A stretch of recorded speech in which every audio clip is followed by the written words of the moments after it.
que é o Amazon DynamoDB? O Amazon DynamoDB é um banco de dados NoSQL rápido e flexível para todas as aplicações que precisem de consistência, latência de milissegundos de um dígito em qualquer escala. Ele é um banco de dados totalmente gerenciável que suporta tanto modelos de documento e valores chaves, que são Key Values. Sua flexibilidade de modelo de dados e performance confiável torna uma excelente opção para mobile, web, games, AdTech, IoT e tantas outras aplicações. Então, o básico do DynamoDB, armazenamento sempre em storage SSD, por isso que torna ele muito rápido. Ele é sempre distribuído por 3 datacenters distintos geograficamente. A leitura consistente eventual é a padrão e a leitura forte consistente, que é Strongly Consistent Read. Então vamos lá, leitura consistente eventual. A consistência em todas as cópias de dados geralmente é alcançada em 1 segundo. Repetir uma leitura após um curto período de tempo deve retornar os dados atualizados, que, consequentemente, você tem melhor desempenho de leitura. E a leitura forte consistente, Strongly Consistent Reads. Uma leitura fortemente consistente retorna um resultado que reflete todas as gravações que receberam uma resposta bem-sucedida antes da leitura. O que é o index? Bom, em banco de dados SQL, um índice é uma estrutura de dados que permite realizar pesquisas rápidas em colunas específicas de uma tabela. Você seleciona as colunas que deseja incluir no índice e executa suas pesquisas no índice em vez de no conjunto de dados inteiro. No DynamoDB, existem 2 tipos de índices suportados para ajudar a acelerar suas escolhas no Dynamo. Então, é o índice secundário local, que é o Local Secondary Index, ou o índice global secundário, que é o Global Secondary Index. Então, vamos lá. Índice secundário local. Só pode ser criado quando você está criando a sua tabela. Você não pode adicionar, remover ou modificá-lo mais tarde. Tem a mesma chave de partição, que é a partition key da sua tabela original. Mas tem também uma chave de classificação diferente, que é a sort key.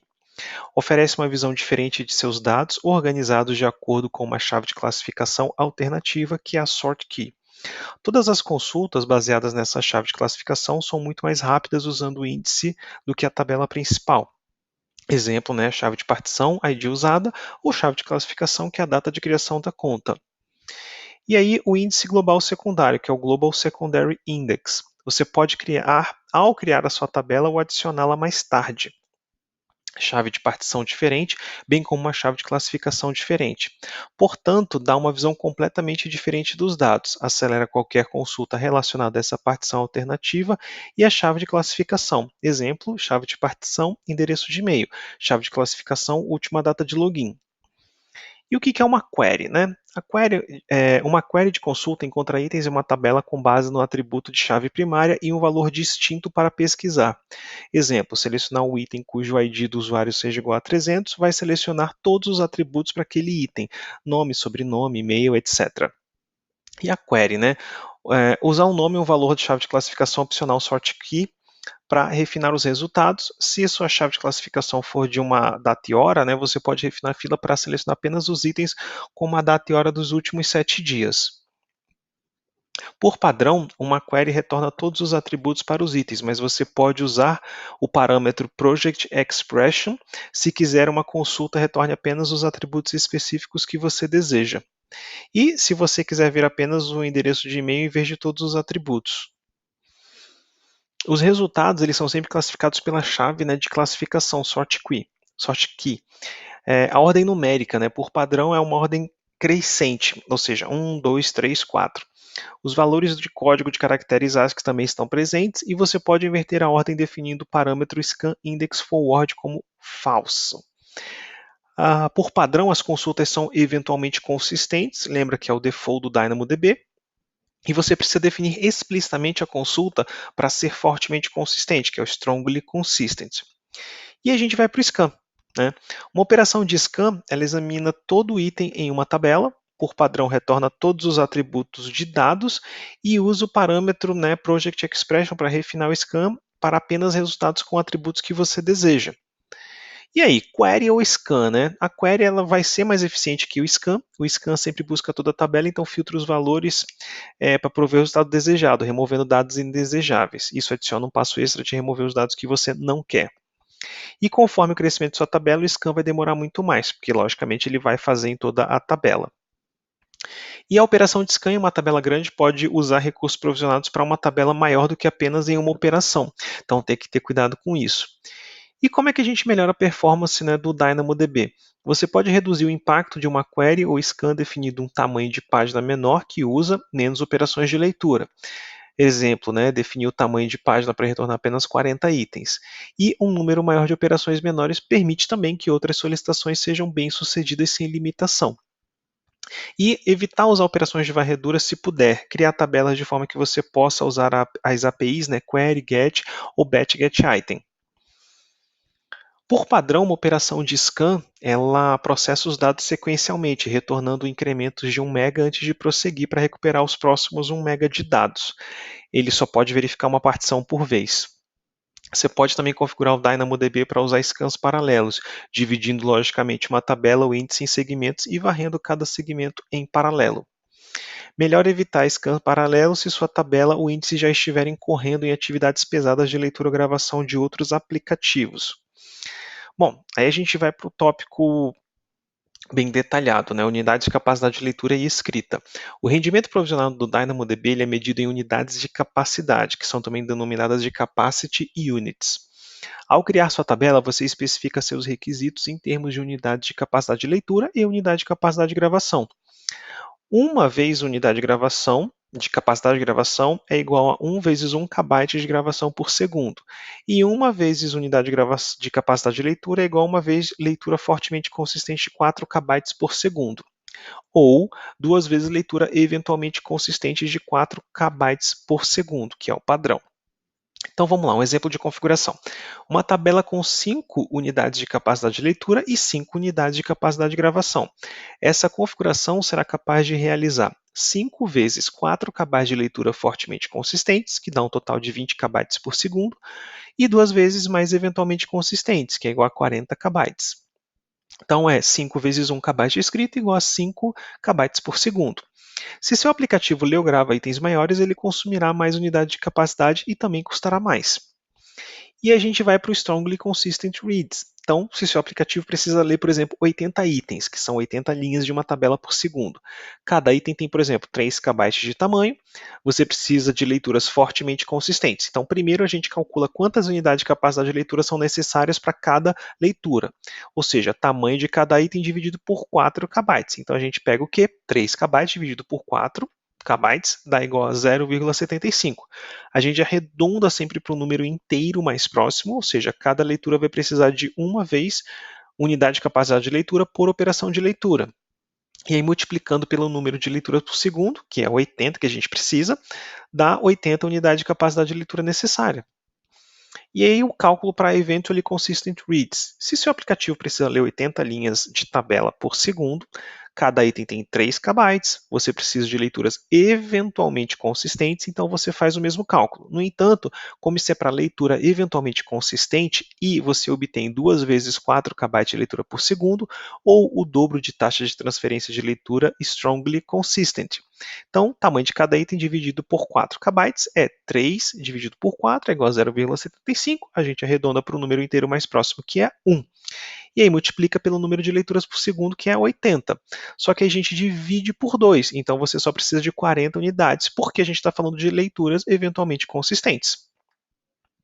Então, unidades de escrita. Vamos supor que você precisa escrever 100 itens por segundo. Cada item tem 512 bytes. Então, primeiro calcula quantas unidades de capacidade de escrita para... Então, tamanho de cada item dividido por 1 KB, que é para cada unidade de capacidade de escrita. 512 dividido por 1 é igual a 0,5. Então, arredondando para cima, você tem que cada unidade de escrita é igual a uma vez unidade de capacidade de escrita por operação de escrita, multiplicando pelo número de escritas por segundo, igual a 100 unidades de escritas necessárias.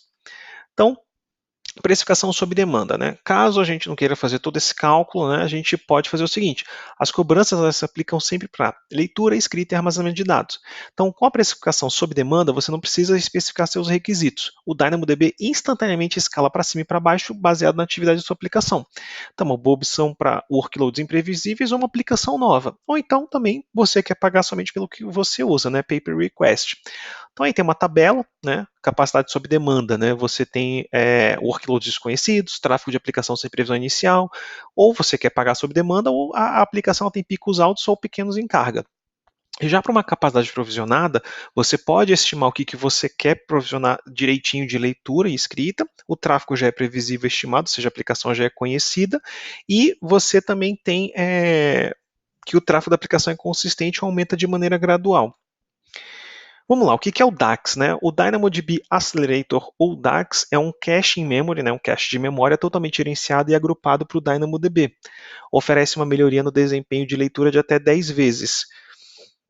E o desempenho de microsegundos para milhões de solicitações por segundo. Ideal para carga de trabalho pesadas e também enrajadas, por exemplo, aplicativos de leilão, jogos e sites de varejo durante promoção de Black Friday, etc. Então, como é que ele funciona? O DAX é uma gravação por meio de serviço de cache. Significa que os dados são gravados no cache do DAX e também no armazenamento de back-end ao mesmo tempo. Então, permite que você aponte suas chamadas para a API do DynamoDB para o cluster DAX. Então, se o item que você está consultando estiver no cache, que é um acerto do cache, o DAX retorna o resultado do aplicativo. Se o item não estiver disponível, que é o perda de cache, o DAX executa uma operação getItem eventualmente consistente contra o DynamoDB. E a recuperação de dados do DAX reduz a carga de leitura nas tabelas do Dynamo e pode ser capaz de reduzir a capacidade de leitura provisionada. E quando a gente não pode usar o DAX, quando não é recomendado, quando atende somente leituras eventualmente consistentes, portanto não é adequado para os aplicativos que requerem, né, as leituras fortemente consistentes. Aplicativos intensivos em escrita, aplicativos que não realizam muitas operações de leitura e aplicativos que não requerem tempos de resposta de microsegundos. Então, pensa sempre que vai melhorar a leitura. E a gente vai para o Elasticache. O que é o Elasticache? O Elasticache é um serviço da web que facilita a implantação, operação e a escalabilidade de um cache de memória em nuvem. O serviço melhora o desempenho dos aplicativos da web, permitindo recuperar informações de caches rápidos, gerenciados e na memória, em vez de depender inteiramente de banco de dados mais lentos baseados em disco. Então, a AWS ela provê duas opções, né, o Redis e o Memcached. O Elasticache suporta os dois modelos que são open source. E, basicamente, a gente tem que o Memcached, ele é multithread, o Redis não é, e o Redis, em contrapartida, ele é muito mais completo e suporta multi-AZ, que é muito interessante pensar isso. O Redis é para multi-AZ. Essa é a dica que eu preciso que vocês tenham em mente.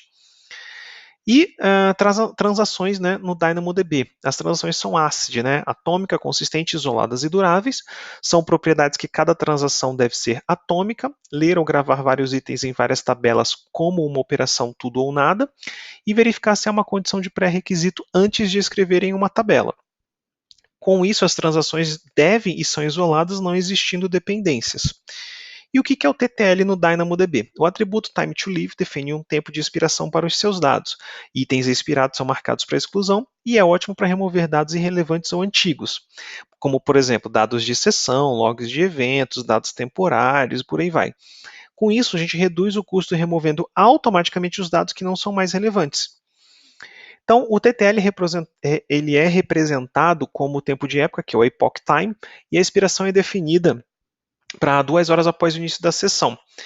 E quando o tempo atual for maior que o TTL, o item estará expirado e marcado para exclusão. E você pode filtrar os itens expirados em suas consultas com query ou scans. E a gente tem aí o modelo, né, na coluna de TTL, como é que é o Epoch Time. Então, o que são streams no DynamoDB? É uma sequência ordenada por tempo de modificações no nível de item, ou seja, de inserir, atualizar, excluir e etc. Os logs eles são criptografados em repouso e armazenados por 24 horas. São acessados por meio de um endpoint dedicado e, por padrão, a chave primária é gravada. As imagens antes e depois podem ser capturadas. Então, a gente tem como se fosse esse retângulozinho azul do lado direito da imagem, são os streams. E o processamento, né? Os eventos são registrados quase em tempo real, os aplicativos podem realizar ações com base em conteúdos e são fontes de eventos para o Lambda. Então, se são fontes de eventos para o Lambda, você pode fazer pesquisas no stream direto ou também acionar eventos, né, com código Lambda. Então, por exemplo, a gente tem, né, cada retângulozinho azul pode estar com cross-region replication do Dynamo, pode estar fazendo trigger de notificação, pode até fazendo uma busca, o que você conseguir fazer com Lambda. Taxa de transferência. Então vamos lá. Provisioned Throughput Exceeded Exception. Sua taxa de solicitação está sendo muito alta para a capacidade guardada e configurada, né, de leitura e gravação provisional de sua tabela, e aí o SDK ele automaticamente vai repetir a solicitação até que seja bem sucedido. Se não estiver usando o SDK, você pode reduzir a frequência da solicitação ou usar o back-off exponencial. Então, como é que isso funciona? Muitos componentes de uma rede podem gerar erros por estarem sobrecarregados. Além de tentativas simples, todos os SDKs da AWS usam o back-off exponencial. Então, o que, que acontece? Progressivamente, as esperas aumentam entre as tentativas consecutivas. Então, se você esperou primeiro 50 milissegundos, na segunda tentativa vai esperar 100, na terceira 200 e por aí vai. E se após 1 minuto não funcionar, o tamanho de sua solicitação pode estar excedendo a taxa de transferência para a capacidade da sua tabela do Dynamo. Então, o que a gente tem que ter em mente, né? Provisioned Throughput Exceeded Exception. A sua solicitação é muito alta para a capacidade de leitura e o SDK vai repetir automaticamente até estar bem sucedido.